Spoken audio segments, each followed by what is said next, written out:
반갑습니다. 이렇게 늘 자식처럼 동생처럼 저희 고성국 TV를 생각하시고 돌봐주시는 한재훈 회장님과 일본에 계신 여러 선배님들, 그리고 이 와서 보니까 이 집 상호가 친구예요. 아미고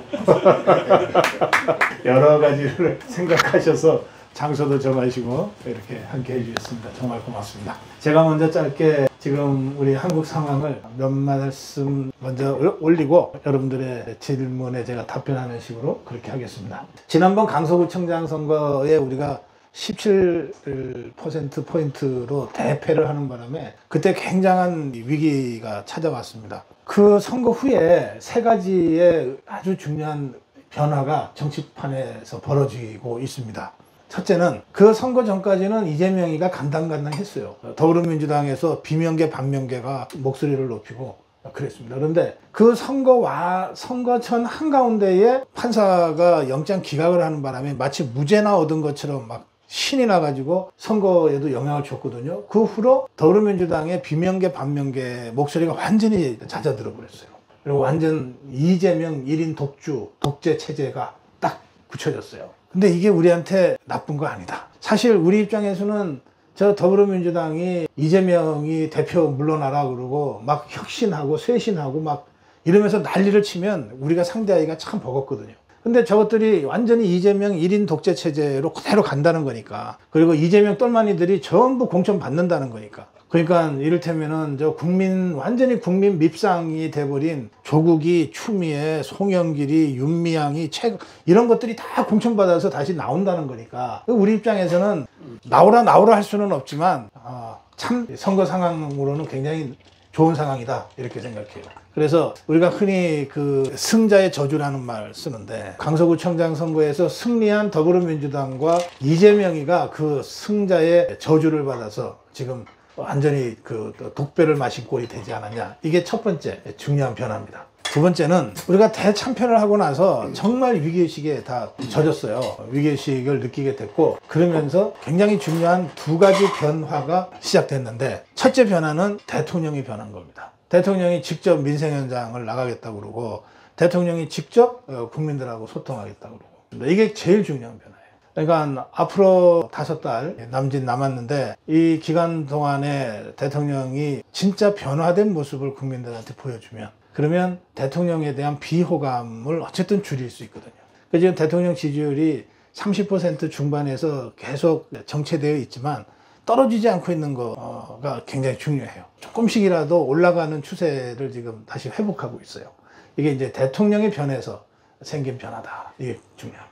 이제 이게 두 번째 변화고, 세 번째는 뭐냐? 어쨌든 당에서도 이대로 가면 안 되겠다 하는 생각을 이제 절실히 하게 됐어요. 김기현 갖고는 안 되겠다. 그래서 김기현 갖고는 안 되겠다는 생각과 동시에 김기현이는 어떻게든 지는 버티겠다는 생각이 막 두 가지 흐름이 부딪히면서 인요한 혁신이라고 하는 게 뜬 겁니다. 그러니까 절충적인 거죠. 인요한 혁신이는 절충이에요. 바꾸자고 하는 하나의 흐름과 그래도 대표는 유지해야 되겠다는 김기현 쪽의 이 주장이 부딪히면서 일단 인요한 혁신이라고 하는 이 절충안을 만들어낸 거예요. 그래서 이제 인요한 혁신이가 등장했는데, 근데 이 인요한이라는 사람이 누구도 막을 수 없는 통제불능에 정말 막 지르는 사람인 거예요.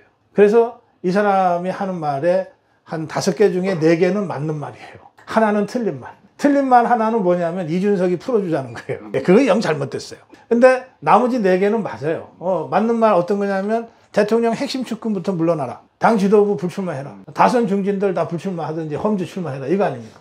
이게 다 맞는 말이잖아요. 이게 지금 힘을 얻어가고 있어요. 그러다 보니까 국민들 입장에서도 야, 저 인요한이 저게 김기현이보다는 낫네. 그리고 저게 이재명이보다 낫네. 이렇게 된 거예요. 그래가지고 엊그저께 조사가 나왔는데 아주 재밌는 조사가 나왔어요. 인요한이가 긍정평가가 제일 높아. 대통령보다도 더 높아. 긍정평가가. 이 사람은 이제 며칠 있다가 이제 그만둘 사람이긴 하지만 어쨌든 이거 쇄신 변화, 이거는 국민적 지지를 받고 있구나. 적어도 다선 중진들 그만둬라. 아니면 험지에 나가라. 당 지도부 험지에 나가라. 윤석열 대통령 핵심 측근 험지에 나가라. 이 주장은 국민들의 다수가 지지하고 있다. 이게 확인이 된 거예요. 그래서 저는 결국은 김기현이가 물러나고 장제원이가 불출마하고 권성동이나 주호영이가 불출마를 하거나 험지에 나가거나 하는 방식으로 정리될 거라고 생각해요. 그러면 이재명이 조금 변화가 거의 없잖아요. 누가 감히 이재명이한테 덤빕니까? 다들 이재명이 눈치만 보면서 이대로 가는데 우리 쪽은 어쨌든 이뇨한이가 들어서서 한바탕 소란을 벌이고 난 다음에 중진들이 불출마를 하고 당 대표부터 불출마를 하고 또 대통령의 핵심 측근이라는 장제원이 권성동이가 막 불출마를 하는 그런 사태가 벌어질 가능성이 매우 높아졌어요. 이렇게 되면 국민적 지지가 국민의힘한테 모일 것이고, 그래서 지금 선거를 하면 제 생각에는 40대 50대 50이에요. 140석 할 것 같아요. 지금 선거하면. 근데 5달 후에 조금 전에 제가 예상한 그런 변화를 겪고서 선거를 하면 우리 쪽 160, 저쪽 120으로 간다. 이렇게 생각합니다. 그렇게 돼서 윤석열 대통령의 당선에 이어서 진정으로 정권 교체가 총선 승리를 계기로 구현될 것이다. 저는 일단 이렇게 생각하고요. 그래서 이 흐름을 만들기 위해서 하여튼 고성국 TV를 통해서 제가 할 수 있는 거를 지금 다 하고 있습니다. 김기현의 대표직 사퇴와 불출마, 장제원, 권성동의 불출마 또는 험지 출마, 그다음에 주호영을 비롯한 다선 중진 의원들의 불출마 또는 험지 출마, 이것을 제가 계속 밀어붙이고 있는 중이고요. 여기에 이제 사실 보너스 같은 게 하나 생겼어요. 이건 우리는 기대하지 않았던 보너스인데 원희룡이하고 한동훈이가 뜨기 시작한 겁니다. 예. 워낙 뭐 둘이가 스타 기질이 있었지만 이게 흐름이 만들어지지 않으면 그냥 에피소드처럼 지나가는 건데 이제 때가 온 것 같아요. 그래서 원희룡이가 이재명 잡으러 개항을해 간다는 얘기가 원희룡이 입으로 나온 건 아닌데 그냥 정치권에서 그런 얘기가 돌아다니자 바로 그 다음날 어떤 얘기가 돌아다니냐면 이재명이가 겁이 나서 도망가기로 했다. 그럼 어디로 도망가요? 지가. 그러니까 비례대표로 가기로 했다. 뭐 이런 얘기들이 막 연쇄적으로 지금 나오고 있어요. 그러니까 원희룡이는 지가 지 입으로 한마디도 안 했는데 그 이재명이 쫓아버린 거예요. 그러니까 상당한 파괴력이 있는 거죠. 원희룡 카드가. 그리고 한동훈은 뭐 거의 아이돌 스타 아닙니까 지금. 그러니까 저 더불어민주당 종북 주사파들은 이재명이 말고는 국민들 앞에 내세울 인물이 없어요. 그나마 그래도 이재명이가 제일 나은 거야 저쪽은. 예. 근데 우리 쪽은 김기현 사태, 장제원이, 권성동이, 주호영이 뭐 이런 자들이 쭉 불출마하거나 물러나는 그 빈자리를 아이돌 스타 같은 한동훈이나 진짜 이재명이도 겁나서 도망가는 원희룡이나 이런 사람들이 전면에 포진하면서 선거를 이끌게 될 거란 말이에요. 그런 의미에서 지금 우리 흐름이 자유우파 국민의힘 쪽에 나쁘지 않다. 일단 그렇게 저는 이 상황을 보고 있습니다. 제 말씀 여기까지 하고 이제 우리 선배님들 말씀 질문 듣겠습니다. 제가 두 가지로 말씀드릴게요. 지난번 선거 때도 부정선거를 주장했던 분들이 사전투표하면 안 된다고 막 캠페인을 했어요. 그런데 윤석열 대통령 후보는 그 캠프는 사전투표를 해야 된다고 얘기했거든요.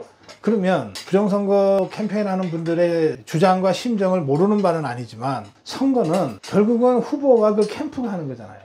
그러면 후보와 캠프가 하자는 대로 해주는 게 일단 맞는 거예요. 후보는 사전투표를 적극적으로 합시다 라고 하는데 아무리 부정선거 주장을 해왔다 하더라도 우리는 사전투표 안 하겠다 이래버리면 주부가 바뀌어버리는 거가 되는 거거든요. 내년 총선에도 선거법이 바뀌지 않기 때문에 그 사전투표를 이틀 하고 또 전자개표도 하게 돼 있어요. 그런데 이럴 때 국민의힘에서 국민의힘이 선거하는 거 아닙니까? 그럼 국민의힘에서 사전투표를 하지 말자든지 하자든지 입장 정리가 발표가 될 거예요. 그러면 거기에 따라주는 것이 맞는 거예요. 우리가 국민의힘을 지지하는 사람들이라면 또는 자유파의 정치적 승리를 원하는 사람들이라면 국민의힘이 공식적으로 사전투표를 하라든지 말라든지 입장 표명이 있을 거란 말이에요.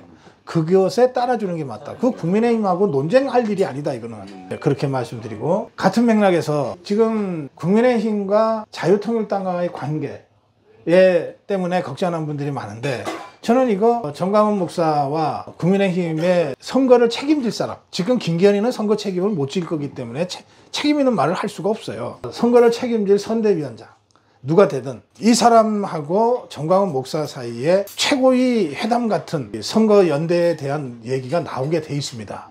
진행이 될 거예요. 그러면 그 논의 결과가 발표가 되면 그게 따라주면 돼. 그런데 그 전에 뭐 어디로 가야 된다, 무디시 막 이러고 우리끼리 논쟁할 이유가 하나도 없단 말이에요. 지금 제일 있을 법한 상황은 어떤 거냐면 선거법이 3년 전과 똑같은 선거법으로 치러지게 되면 비례대표 위성정당을 해야만 돼요. 그런데 국민의힘도 더불어민주당도 지난 3년 전 총선 끝난 다음에 이게 쪽팔려가지고 비례위성정당을 다 없애버렸어. 통합해버렸어요. 그러니까 다시 이걸 만들어야 되는 이상한 정말 진짜 쪽팔린 상황이 벌어질 가능성이 많아요. 그런데 이제 우리 자유통일당 정광훈 목사 쪽은 아니 그러니까 그거 창피하게 다시 만들 필요 없다. 우리가 그 비례정당 할게. 그렇죠. 그러면 지역은 국민의힘 찍어주고 비례는 자유통일당 찍어주면 되지 않냐. 이렇게 주장하는 분들이 많아요. 만약에 그런 식으로 정치 연합이 타결이 되면 그렇게 가면 되는 거예요.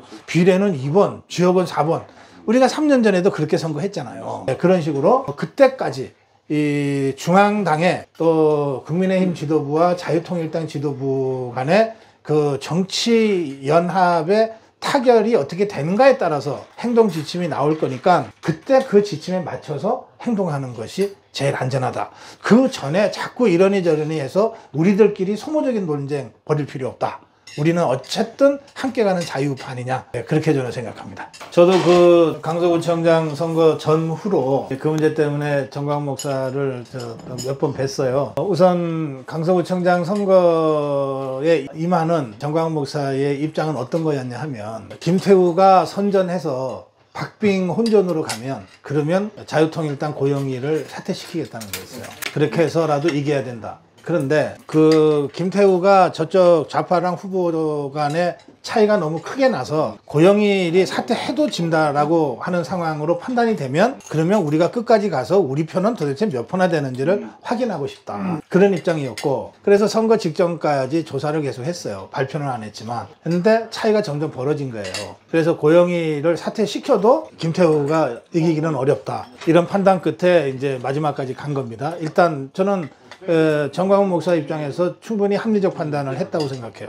두 번째, 이제 이 대목이 굉장히 의미가 있는데 그 강서구의 자유마을 회원 등록된 회원이 2만 명에서 3만 명 된다고 정광훈 목사가 저한테 얘기했어요. 그건 숫자가 있는 거니까. 그런데 막상 깨보니까 1600표 정도 나왔거든요. 그래서 이거는 자유마을에 가입한 사람들도 따지고 보면 다 자유파고 그리고 국민의힘 지지자들이고 그런데 뭔가 국민의힘이 시덥지 않게 하니까 정광훈 목사가 이끄는 자유마을이 필요하다고 생각해서 한 이중 멤버십을 갖고 있는 분들이 대다수인 거예요. 그래서 그분들이 정광훈 목사가 광화문에서 모이자 그러면 광화문으로 나가고 그런데 선거 때는 국민의힘 찍고 이런 거거든요. 그러니까 그중에서 국민의힘이 아니라 나는 죽어도 자유통일당이야 라고 했던 정말 진성당원은 1600명 정도는 확인이 된 거예요. 그게 뭐냐면 그 강서구가 갑을병 세 지역구거든요. 세 지역구에 1600명이면 한 지역구에 500명씩은 있다는 거 아니에요.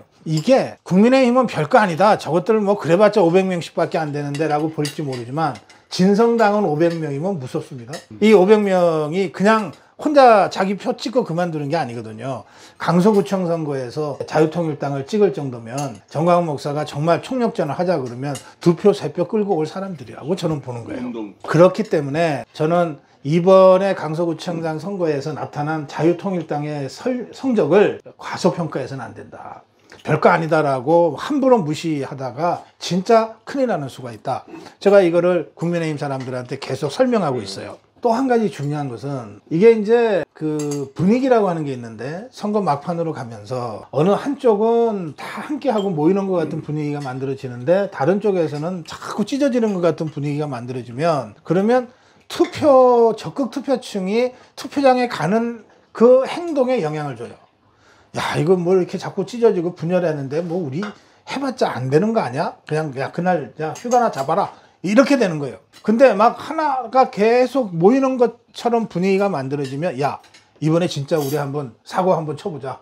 야, 휴가 취소해. 이렇게 되는 거거든. 그 투표 심리가 굉장히 예민하고 민감하기 때문에 그런 작은 변수들에도 영향을 주고받아요. 그러니까 국민의힘에서 야, 이번에 강서구청장 보니까 뭐 다 합쳐서 1600명, 각 선거구마다 500명 밖에 안 돼. 무시해. 하는 순간 네거티브 분위기 가 쫙 만들어집니다. 그렇다고 해서 자유통일당이 포기할 것도 아니잖아요. 자기들 끝까지 한다니까요. 네. 그렇게 되면 이게 결국은 자기 발등 찍는 일이 된다. 그래서 저는 국민의힘한테 강서구청장 선거에서 나타난 자유통일당의 실력을 절대 과소평가하지 마라. 오히려 더 높게 평가를 너희들이 먼저 해줘라. 그렇게 해서 자유마을, 자유통일당 정광훈 목사 지지자들을 감동시켜라. 너네가 손절한다고 해서 얼마나 마음 상하게 해줬냐. 이제 함께 해야 될 거 아니냐. 이준석이 같은 자하고도 함께 해야 된다며 어떻게 정광훈 목사와 광화문 태극기 세력을 자꾸 손절하려고 그러냐. 제가 그런 식으로 지금 계속 얘기하고 있고 또 그런 식으로 앞으로도 압박을 가할 생각이에요. 이거는 말로 될 일이 아니면 강력한 압력을 통해서라도 함께 하도록 만들어야 된다. 그렇게 생각합니다. 이재명이를 총선 전에 잡아 감옥에 보내는 건 어려워졌어요. 어려워졌어요. 그리고 만약에 우리가 총선에서 지면 이재명이는 감옥에 안 들어갑니다. 판사들이 어떤 면에서 제일 정치적으로 눈치를 많이 보는 사람들이에요. 총선에서 졌어? 집권당이 총선에서 졌어? 그럼 뭐 윤석열이 이제 식물 대통령이지 뭐 우리가 겁낼 건 뭐 있어? 야 풀어줘. 이재명이야 다음 대통령 되는데 뭐 이렇게 생각할 가능성이 많아요. 그래서 이재명이를 감옥에 집어넣으려면 내년 총선은 무조건 이겨야 됩니다. 그리고 위증교사 사건이 이제 독립적으로 떨어져 나왔고 또 선거법 재판이 진행이 되고 있어서 내년 4월 총선 전에 1심이 나올 가능성은 조금 있어요. 그렇다고 해서 이재명이가 감옥 가지는 않습니다. 1심 유죄 나와도 바로 항소해서 2심으로 가니까. 그리고 여전히 국회의원이고 당대표인데다가 선거를 한참 진행 중인 사람이잖아요. 이런 사람을 감옥에 못 집어넣어요. 1심 유죄 나오면 바로 법정 구속시키면 되지. 그렇게 안 됩니다. 그리고 그런 정도의 무거운 죄인데 무슨 존속 살인을 했다. 정말 흉악범이다. 이러면은 1심 판결하고 법정 구속시킬 수 있겠지만 그렇죠. 이재명의 죄는 그런 죄는 아니거든. 자범 수준의 죄지만 그런 건 아니거든. 그렇기 때문에 총선 전에 이재명이가 감옥 가면 우리가 이긴다. 이렇게 달콤하게 우리식으로만 생각해서는 안 됩니다. 일단 이재명이는 총선 전에는 감옥 안 갑니다. 우리가 보내는 거, 감옥 집어넣는 거 실패했어요. 그 실패는 우리가 확실히 인정해야 되고 총선 지면은 그마저도 이재명이 못 집어넣는다.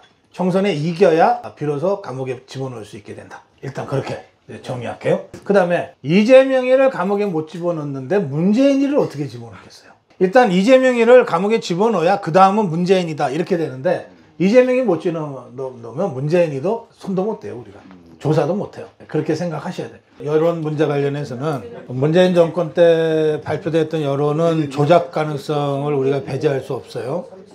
그리고 그건 이제 조사가 좀 필요합니다. 여론조사 심의위원회. 여론조사 심의위원회가 속해 있는 기구가 선거관리위원회거든요. 이런 데서 좀 제대로 문재인 정권 5년 동안에 이루어졌던 정치 편향적인 여론조사, 국민적으로 믿을 수 없다는 평이 많이 나온 그런 여론조사에 대한 조사는 한번 해야 된다고 생각해요. 그런데 지금은 정권이 바뀌었고 그리고 선관위도 바뀌었어요. 그래서 예전에 문재인 정권 때 설사 조작을 했다 하더라도 이 여론조사 회사가 함부로 조작하기는 어려워졌어요. 그래서 저는 지금 발표되는 여론조사는 우리 자유파 마음에는 안 들지만 어쨌든 상당한 정도 현실을 반영하는 것이다 라고 인정하고 우리가 대책을 세워야 된다고 생각해요. 저희가 그래서 1년 전에 우리도 독자적으로 우리 여론조사를 한번 해보자. 그래서 조사를 시작했습니다. 한 달에 한 번씩. 그리고 우리가 여론조사를 해서 기존에 발표됐던 여론조사들하고 비교를 해봤어요. 약간의 차이는 있어요. 약간의 차이는 있는데 크게 다르지는 않은 것 같아요. 그래서 저는 문재인 정권 때 진행됐던 여론조사와는 별도로 지금 윤석열 정부에서 진행되고 있는 여론조사는 못 믿겠다, 조작이다 이렇게 일방적으로 우리가 매도하고 무시하기는 어렵다 이렇게 봅니다. 그러면 왜 대통령이 열심히 하는데 여전히 35%밖에 기록을 못하냐. 이거는요, 첫 번째 이유는 종북 주사파들이 대선 불복을 지금도 하고 있어서 그래요. 이게 보통은 선거 끝나면은 뭐 아쉽지만 우리가 졌다. 앞으로 5년간은 대통령이 윤석열이다. 그러면 뭐 내가 저 사람은 안 찍었지만 그러나 어떡하냐. 대한민국 대통령이면 잘 되도록 해야지 하는 식의 희망적 그 지지가 플러스가 되는 거예요. 희망에 대한 그 지지율 플러스가 있어요. 그래서 대선 때 40%로 이긴 사람도 대통령이 되면 60%, 70%가 나오는 거거든요. 그런데 이재명을 찍었던 47% 있잖아요. 이 사람들이 난 대통령으로 인정 못해. 그래버리면 한 명도 윤석열 지지로 태도가 변할 수가 없죠. 그리고 그것을 앞장서서 이재명이가 계속해서 그걸 부추기고 다니는 거예요. 작년 3월에 대통령 선거에서 이기고 5월에 대통령에 취임했잖아요. 그런데 그 중간인 4월에 저 좌파들이 윤석열 퇴진운동을 촛불 들고 시작을 했어요. 대통령 취임도 하기 전에 퇴진투쟁을 시작했다니까, 종북주사파들이. 그러니까 대통령 선거를 인정할 수 없다는 거 아니에요. 그런 대선 불복이 지금까지 유지되고 있어요. 그러니까 47%, 대선 때 이재명을 찍었던 47%는 윤석열을 찍을 수가 없는 거야, 여론조사에서. 그렇죠. 그러면 나머지, 그럼 대선 때 윤석열 찍은 48%는 윤석열 지지율이라고 대답을 하면 되잖아. 그러면은 지지율이 35가 나올 리가 없잖아, 이건데. 이때 우리가 한번 돌아봅시다. 당장 여러분들도 1년 반 전에 이제 윤석열을 다 찍었어요. 근데 진짜 윤석열이 좋아서 찍은 사람도 있지만, 야, 어떡하냐, 저 이재명이 대통령 되면 안 되잖아 라고 찍은 사람들도 굉장히 많아요. 또 그 중에는 참 윤석열 참 박근혜 탄핵할 때 역할을 했는데 정말 내가 마음은 안 가지만 어떡하겠냐, 대한민국을 생각해야지, 이래서 정말 마지못해 소극적으로 찍은 사람도 있어요. 또 그런가 하면, 야, 윤석열이 대통령이 돼야 이재명이 잡아넣는데, 문재인이 잡아넣는데 라고 찍은 사람들도 꽤 많아요. 근데 대통령이 됐잖아요. 그러면 이재명이 문재인이 잡아넣어야지. 그리고 박근혜 대통령한테 화끈하게 잘못했다 사과하고, 옛날에 내가 좀 유감이다 사과도 화끈하게 하고, 뭐 이랬으면 48%가 그냥 모여 있을 거야. 아니면 48%가 50% 넘게 올라갈 수도 있죠.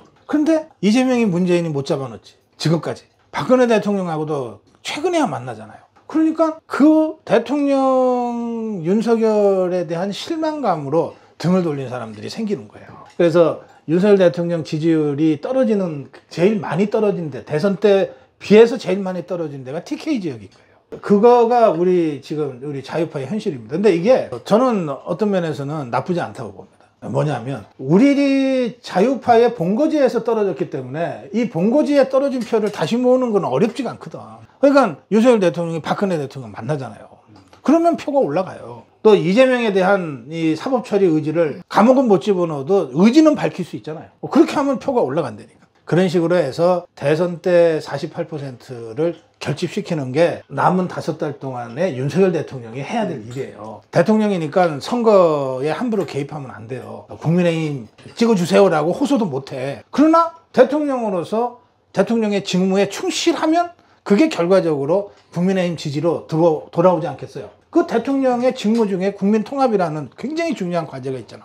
윤석열 대통령이 박근혜 대통령과 정말 진정으로 화해하고 함께 가야 되잖아요. 그런 모습. 그리고 윤석열 대통령의 트레이드마크가 법치인데, 법을 어긴 파렴치한 잡범 잡아놓는 거는 단호하게 해야 되잖아요. 그런 거를 하면 지지율이 올라간다는 거예요. 그래서 앞으로는 지지율 변화가 꽤 있을 거다, 그렇게 저는 이제 기대를 합니다. 대통령 비서실에 홍보 전문가가 없어서 그렇습니다. 대통령실의 홍보를 책임진 파트가 홍보수석실이에요. 홍보수석실에 그동안 홍보수석을 했던 사람이 김은혜라는 사람입니다. 또 그 전에 했던 사람도 신문사 무슨 출신이에요. 자, 여러분, 신문사의 기자 출신이나 방송사의 아나운서 출신이 홍보를 잘한다는 무슨 근거가 있어요? 홍보가 그런 거예요? 홍보는요, 요즘 왜 기업에서 신상품을 이렇게 출시할 때 처음부터 신상품을 기획하는 단계부터 홍보 전문가가 같이 붙어서 시작한다는 거 아니에요. 그게 언론사 신문 기자 출신이나 무슨 아나운서, TV 아나운서 출신을 갖다 박아서 될 일이 아니란 말이에요.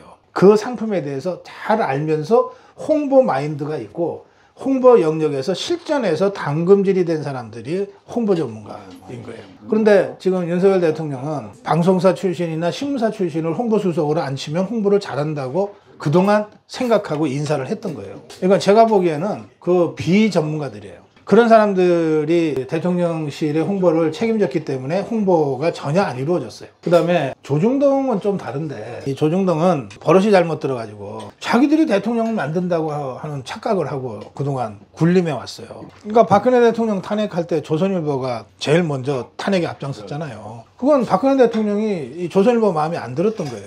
왜 안 들었냐? 역대 대통령들은 다 당선인 때 사주 다 단대 1대1로 만나서 언론사의 사정을 다 들어주고 이랬는데, 박근혜는 뭔데 그걸 안 하냐, 이런 불만이 처음부터 있었던 거예요. 그게 윤석열 대통령도 스타일이 비슷해요. 그러니까 저는 지금 조중동이 윤석열 대통령에 대해서 매우 부정적이고 배타적이고 그래서 가만히 있어도 될 거를 꼭 한두 줄을 긁고 그런다고 생각해. 그걸 그러면서 동시에 대통령을 직접 비난하기는 뭐하니까 자꾸 대통령을 비난하는 자들을 띄워줘. 또 갑자기 유승민이 특집 인터뷰 해주고 이준석이 특집 인터뷰 해주고 김종인이 갑자기 불러서 막 인터뷰를 해주고 그럼 이 사람들 입에서 나오는 게 다 윤석열 대통령 헐뜯는 얘기들이거든. 그런 식으로 언론 플레이를 해요.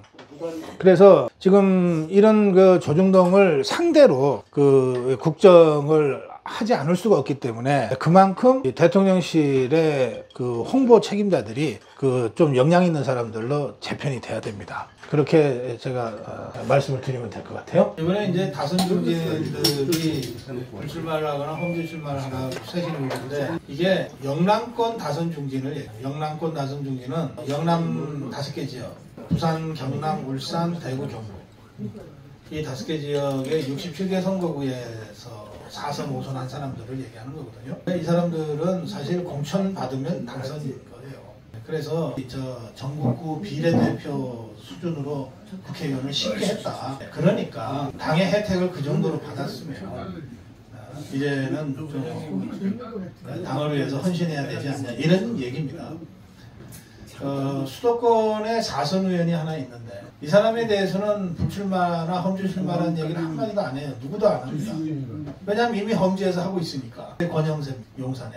그래서 이거는 영남권에서 정말 쉽게 당의 공천을 받아서 만약에 특혜를 수십 년을 받은 사람들에 대해서 자기 헌신을 요구하는 것이기 때문에 영남권 다선 중진들의 용태 요구는 저는 이유 있다 여기 봐요. 그 다음에 두 번째는 험지 출마 얘기인데 이게 험지 출마가 영남권 다선 중진들을 죽이기 위해서 험지로 보내는 게 아니에요. 험지 출마의 본뜻은 뭐냐면 선거하기가 너무너무 어려운데 그동안 영남권에서 3선, 4선, 5선 하면 나름 정치적인 경륜이 쌓이지 않냐. 그러니 그런 경륜을 가지고 수도권에 당신이 나가면 승부가 되는 지역이 있다. 네, 수도권에 원외당협위원장들이 하면은 승부 자체가 안 되지만 그래도 인지도 높은 중진 의원이 한번 나가서 승부를 하면 해볼만한 지역이 있다. 그러니까 그 험지 출마를 얘기하는 거예요. 이거 다선 중진들 다 죽이려고 지금 험지로 내모는 거 아닙니다. 그래서 근데 이거를 이제 인요한이 설명을 잘 못해가지고 마치 다선 중진들 어디 이 사형장에 보내듯이 막 이래 놓으니까 근데 지금 수도권은 어디나 다 해볼만 하거든요. 그러니까 그 하태경이 같이 그 아주 눈치 빠른 친구가 뭐하러 지금 먼저 서울로 오겠어요. 해볼만 하다고 생각하니까 온 거예요.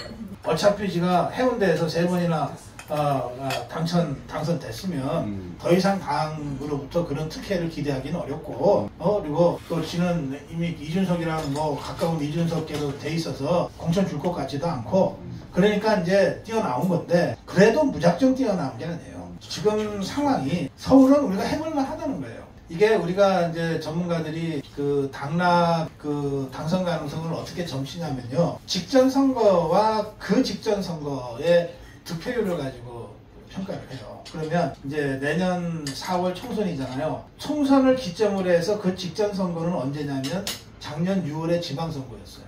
그리고 그 직전 선거는 작년 3월에 대통령 선거였어요. 그러면 이제 국회의원 지역구를 기준으로 해서 작년 6월에 지방선거 때 우리 당의 시장 군수가 자기 그 지역구에서 얻은 득표가 몇 표냐. 그리고 그 석 달 전인 대통령 선거 때 윤석열 후보가 그 지역에서 얻은 표가 몇 표냐를 놓고 보면 서울에서 3분의 2를 우리가 이길 수 있다는 계산이 나오는 거예요. 수도권에서도 3분의 2 정도는 1년 전에 지방선거에서 우리가 이겼고 1년 반 전에 대통령 선거에서 윤석열 후보가 이긴 지역이라. 그러니까 그런 지역은 우리가 해볼 만한 거야. 또 그런 지역은 현재 구청장이 다 국민의 힘이야. 마포가 하태경이가 마포 얘기하는 게 마포가 바로 그런 지역이에요. 그래서 다 지계산하고 뛰는 거지 그냥 진짜 뭐 나 죽겠다고 하는 건 아니다. 그래서 험지 출마도 그 뉘앙스가 중진들을 죽이기 위해서 사형장 보내는 식의 뉘앙스가 지금 만들어져 있으니까 사람들이 자꾸 저항감을 갖는데 그거 아니다. 충분히 돌파 가능한 지역을 한번 찾아보자. 이런 뜻이 담겨 있다. 그렇게 제가 설명드리겠습니다. 뭐 착각은 자유라고 그러잖아요. 김기현도 대통령 꿈을 꾸고 있다고 합니다. 그러다 보니까 지금 당대표에서 물러나거나 불출마를 하면 자신의 대권 꿈이 꺾인다고 생각을 해서 버티는 것 같은데, 우리 자유파 국민들의 99%는 김기현으로는 총선 이길 수 없다는 거예요. 그래서 김기현이 대표에서 물러나고 불출마 선언을 하고, 그리고 험지 출마를 하겠다. 난 너무 아쉽다. 여기서 정치 끝내기가. 험지 출마해서 한 번 더 기회를 보고 싶다 그러면 험지 출마까지는 기회를 주자. 저는 이게 되게 자유파 국민들과 국민의힘 당원들의 공론이라고 생각해요. 그리고 험지 출마와 관련해서는 이 사람이 한 달 반 전에 김포에 가갖고서 김포 서울 편입 문제를 이슈화 시켰잖아요. 그러니까 김포에 가서 출마하면 김기현의 브랜드로 김포 서울 편입을 가져갈 수도 있을 테니까, 그리고 거기가 쉬운 지역은 아니거든요. 김포가 어려운 지역도 아니에요. 어려운 지역도 아니지만 또 공천만 주면 되는 그런 쉬운 지역은 아니니까, 그런데 출마를 만약에 하겠다 그러면 그런 상징성을 잘 살려서 기회를 줄 수도 있지 않냐, 그런 정도 얘기까지는 지금 진행되고 있습니다. 어느 정당이나 정치적 이념을 중심으로 해서 자발적으로 모이는 정당이잖아요. 그러니까 그 정치적 이념이 분명해야 되는데, 7년 전에 지금의 국민의힘이 박근혜 대통령을 탄핵하는 과정에서 당이 완전히 망가져 버렸어요. 그러니까 그때 망가지고 나서 그냥 당이 공중분해라도 돼버렸으면, 그럼 우리 자유파가 정말 백지에서 다시 시작하자가 됐을 텐데, 그 결과적으로 그 당이 어쨌든 어찌어찌해서 다시 살아나가지고 집단적으로 배신하고 탄핵을 한 자들이 다시 당으로 돌아와가지고 당 주류가 돼버렸어요. 그리고 그 자들이 지금껏 살아남아가지고 유승민이다, 김무성이다, 뭐 이런 것들이 지금도 설치고 있잖아요. 김종인이다 뭐다. 이래서 지금의 국민의힘은 말씀하신 대로 우리 자유파의 입장에서는 저걸 어떻게 우리의 정치적 대표체로 할 수 있냐 하는 아주 근원적인 문제제기와 회의가 들 정도로 심각한 상태예요. 그래서 저도 성질 같아서는 국민의힘 해체하고 새로 당 만들고 싶어요. 그런데 이제 이거는 이제 우리의 주관적인 열망이고, 정치는 현실이니까 현실 속에서 들여다보면 우리가 당을 새로 만드는 거는 현실적으로 불가능하다. 특히 내년 총선을 앞두고 뭔가 새 당을 만드는 거는 불가능하다. 그러면 차선책이 뭐냐? 국민의힘을 조금이라도 개조해서 우리 자유파가 원하는 방향으로 복무하는 정당이 되게끔 노력하는 수밖에 없다. 이제 이렇게 되는 것이고요. 그걸 하기 위해서 선제 조건이 김기현 지도부와 유승민이, 이준석이 같은 이 해당 분자들을 일단 척결하고 정리하자 하고, 그 다음에 손쉽게 국회의원 선수나 늘리고 박근혜 대통령 탄핵 때 앞장섰던 자들, 사실은 지금 윤석열 대통령 측근이라고 해서 지금 불출마 요구를 받고 있지만 장제원이, 권성동이는 박근혜 대통령 탄핵할 때 가장 앞장섰던 자들이기도 하거든요. 그리고 다선 중진들이 다 당시 박근혜 대통령 탄핵당할 때 앞장섰거나 방관했던 자들이거든요. 그래서 이런 자들을 다 불출마하거나 하는 식으로 해서 청소하자. 그래서 국민의힘이 조금이라도 우리 자유파의 정치적 대표자로서 손색이 조금이라도 좀 없는 그런 정당으로 고쳐 쓰자. 이게 지금 이 쇄신에 대한 우리 자유파의 요구라고 할 수 있어요. 그러니까 이번 선거 때까지는 어쩔 수 없이 그렇게 가고, 내년 선거 끝난 다음에는 진짜 백지에서 다시 한번 그림을 그려볼 필요가 있어요. 저 당을 계속 우리의 대표로 인정할 거냐, 아니면 완전히 백지에서 새로운 정당을 세울 거냐 하는 고민은 그때 가서 하는 수밖에 없다. 그렇게 말씀드립니다. 답답하시겠지만 어쩔 수 없다. 정신은 또 현실이니까 그렇게 생각합니다. 오늘 여러분들하고 이렇게 좋은 자리에서 일단 밖에 좋은 풍광을 우리 시청자들께 보여드리지 못해서 좀 아쉽네요. 그래서 여러분과 뜨거운 주제로 허심탄회하게 대화를 나누게 돼서 정말 좋았습니다. 늘 건강하시고요. 필요하면 또 언제든지 제가 여러분들 부르시면 오겠습니다. 고맙습니다.